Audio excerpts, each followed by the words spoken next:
So hello everyone, সবাই কেমন আছো? আশা করি খুব ভালো আছো। আমিও খুব ভালো আছি। আমি মৌ, চলে আসলাম একটা নতুন মিনি ব্লগ নিয়ে।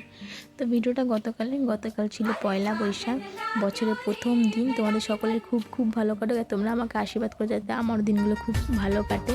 এভাবে আমার সাথে থেকো, পাশে থেকো, সাপোর্ট করো। তোমাদের এই সাপোর্টে, ছোটো ছোটো প্রচেষ্টায় আমার হয়তো আমি সামনে দিকে যেতে পারবো। অবশ্যই আমাকে সাপোর্ট করো। তো ওই দিন রাত্রে আর ঘুমাইনি, যেহেতু এক্সাইটমেন্টও খুবই ছিল।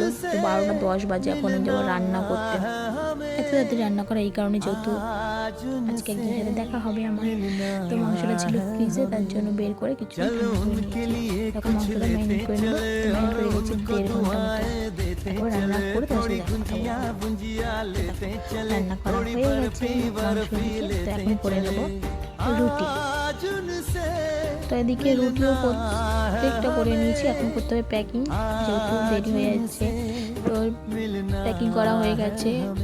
এদিকে রুটিও প্যাকিং করে নিয়েছি এইভাবে রোল করে, আর সাথে ছিল মিষ্টি।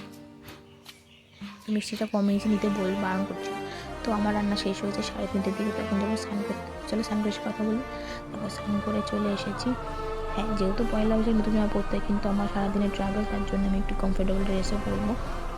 তো ওই জন্য সিলেক্ট করে নিয়েছি। তো চলো রেডি হয়ে কথা বলি একেবারে। তো দেখো রেডি হয়ে চলে এসেছি। তো এখন শুধু মাথা ছাড়ানো বাকি, সেটাও কমপ্লিট করে নিয়ে যেতে অনেক দেরি হয়েছে, আমাদের 4টে গাড়ি। তো রেডি হতে হতে বরমশাই ফোন করে দিয়েছে, ও রেডি হচ্ছে। দুজনে একসাথে আজকে রেডি হচ্ছি। হ্যাঁ, স্পেশাল দিনটা এই কারণে ওর সাথে আমার আজকে দেখা হবে। তো দেখো রেডি হয়ে নিয়েছি এবং আমরা বেরিয়ে পড়বো এখন, যেহেতু অনেক দূর যেতে হবে। তো ভিডিওটা পুরোটাই দেখতে থাকো। তো বেরিয়ে পড়লাম এবং আমাদের গাড়ি চলে এসেছিলো। আর সবাই টোটোতে করে বেরিয়ে পড়লাম সবাই গন্তব্যের উদ্দেশ্যে।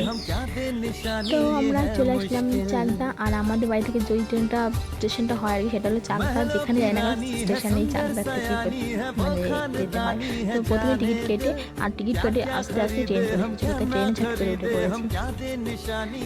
সময়টা মনে হচ্ছে পারই হচ্ছিল না, যদিও বা অনেকটা পথ, কিন্তু তাও মনে হচ্ছিল পার হচ্ছিল না। তো এই যে শিয়ালদা পৌঁছে গেছি আমরা।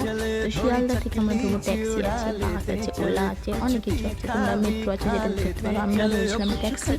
তো ট্যাক্সিতে করে সোজা চলে যাবো হাওড়া। আর তোমরা কে কে হাওড়া ব্রিজে এসেছো বা হাওড়া ব্রিজ দেখেছো, অবশ্যই আমাকে কমেন্টে জানাও। আমি কিন্তু প্রথম না, আমি অনেকবার এসেছি।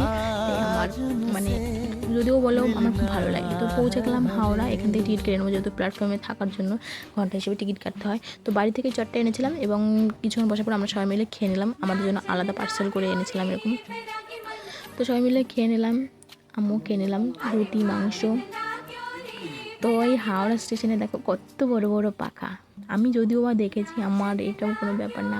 আর ও আসবে 11 নম্বর প্ল্যাটফর্মে, তার জন্য ওর সামনেই ঠিক বসেছিলাম। মানে এতটা আনন্দ, কি বলবো, অপেক্ষা, মানে সময়টা পারই হচ্ছিল না যে কী বলবো তোমাদের সাথে। তো চলো আসবো পার্ট 2টা নিয়ে, কী কী করবো তোমার সাথে শেয়ার করবো।